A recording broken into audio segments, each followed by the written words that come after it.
આ તરફ વડોદરાના કરજણમાં વરસાદની ધમાકેદાર બેટિંગ જોવા મળી। ભારે વરસાદના કારણે કરજણના રોડ રસ્તા પાણી થયા। કરજણ સહિત ધાવડ ચોકડી, પાદરા રોડ, આમોદ રોડ પર વરસાદ વરસ્યો। કરજણ પંથકમાં ગામડાઓમાં પણ વરસાદ ખાબક્યો। સંવાદદાતા હાર્દિક જોડાઈ ગયા છે વધુ જાણકારી સાથે। હાર્દિક, વડોદરા ગ્રામ્યમાં કયા વિસ્તારો એવા કે જ્યાં વરસાદથી પ્રભાવિત? બિલકુલ થી જો વડોદરા ગ્રામ્યની અત્યારે આપણે વાત કરી રહ્યા છીએ તો કરજણની સાથે સાથે હવે સિનોરમાં પણ વરસાદ જે છે તે શરૂ થઈ ગયો છે અને વડોદરા શહેરમાં પણ વરસાદી માહોલ છે તે જોવા મળી રહ્યું છે।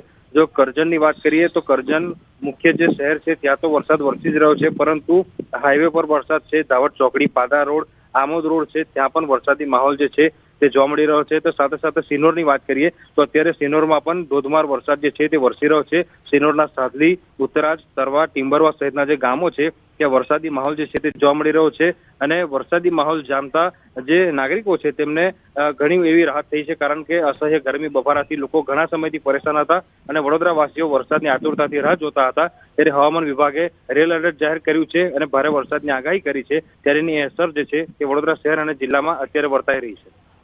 આભાર હાર્દિક, જાણકારી આપવા માટે।